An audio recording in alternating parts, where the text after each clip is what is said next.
बहन जी, अभी आपने बताया कि उनको स्पिरिचुअल जर्नी स्टार्ट कराना मतलब बहुत बेसिक से शुरू करना पड़ता है। कल्चर बहुत अलग है, मटेरियलिस्टिक लाइफ है, फॉरेन में luxury up to the maximum level है।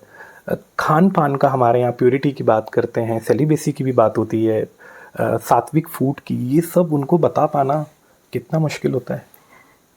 बहुत सहज होता, क्योंकि हमारी स्टार्टिंग पॉइंट है आत्मा, परमात्मा और मेडिटेशन।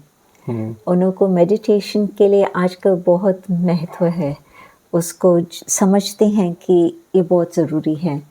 और जब थोड़ा और आगे वो अनुभव करते हैं, मैं आत्मा क्या हूँ, कौन हूँ, कैसे हूँ, परमात्मा की जानकारी प्राप्त होती, योग लगाना शुरू करते, तो हम उनको ये बताते हैं कि अभी आप इस मार्ग पर चल रहे हैं, आपको यदि अपना मेडिटेशन और गहराई से अनुभव करना है तो उसमें ये नियम आते हैं।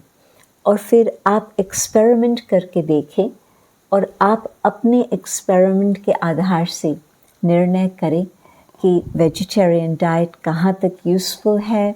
सेलिबेसी भी आप एक्सपेरिमेंट करके देखें।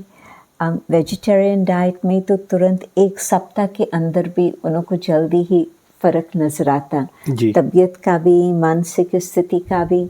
बाकी सेलिबेसी हम उनको सजेस्ट करते हैं when they are ready.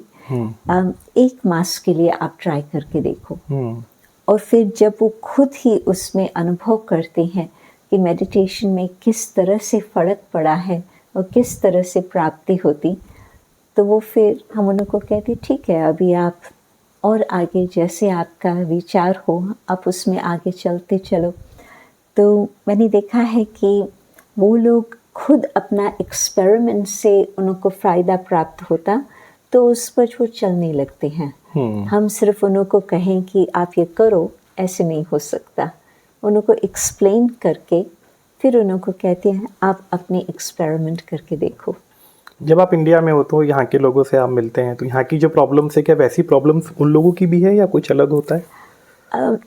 Majority problems same होती। जी। किसको फाइनेंस का, किसको बच्चों के फ़िक्र का, किसको आजकल क्लाइमेट चेंज की बहुत प्रॉब्लम्स आ रही है, वो सब बातें आती है। बाकी एक भारत के अंदर विशेष है जो विदेश में इतना हम नहीं सुन पाते हैं, और वो है जो कोई शादी करता तो उसमें न केवल एक व्यक्ति से उनको शादी करनी होती, परंतु साथ साथ एक लंबा चौड़ा परिवार उनके साथ जुड़ जाता। Correct. Mother in law, father in law, brother may be many brothers in laws, their wives, sisters in law. तो वो जो बहुत ज़्यादा भारत में आज तक भी वो एक्सटेंडेड फैमिली सिस्टम है, तो उसमें रिलेशनशिप्स का बहुत ज़्यादा प्रेशर आता है बहनों के ऊपर। जी। तो उसमें वो प्रॉब्लम विदेश में कम ही देखते हैं। आप जी।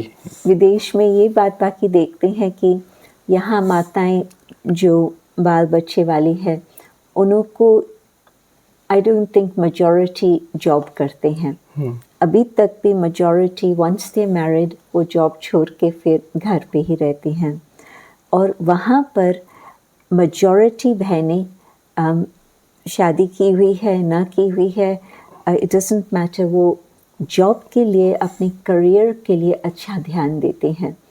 तो उसमें फिर रिलेशनशिप्स आ जाता है विद कॉलीग्स, विद बॉस, ये सब बातें, तो वहाँ पर वो ज़्यादा थोड़ा आता। परंतु मेन बात तो मैं ये कहेंगी कि आज के समय में रिलेशनशिप्स में बहुत स्ट्रेस है, चाहे भारत में किस प्रकार से और विदेश में अलग प्रकार से, परंतु रिलेशनशिप्स का मतलब होना चाहिए सुख का लेन देन, प्यार का लेन देन। परंतु रिलेशनशिप्स में ही आजकल बहुत ज़्यादा तनाव आ गया है, क्योंकि अंदर की जो टॉलरेंस कैपेसिटी है, क्योंकि अच्छा संबंध रखने के लिए कुछ टॉलरेंस कैपेसिटी भी चाहिए, तो वो सहनशीलता की बहुत कमी है, भारत चाहे विदेश।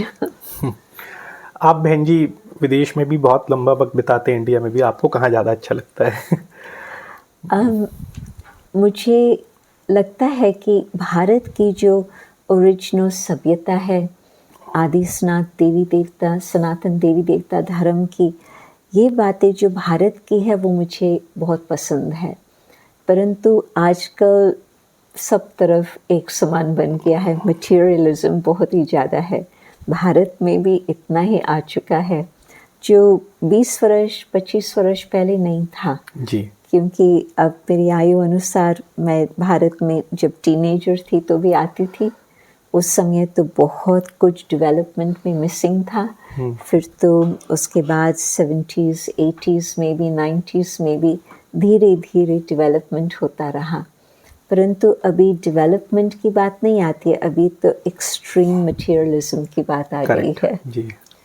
तो इस कारण से जो ओरिजिनल भारत का कल्चर है, जो ओरिजिनल भारत की सभ्यता है, वो मुझे बहुत पसंद आती है।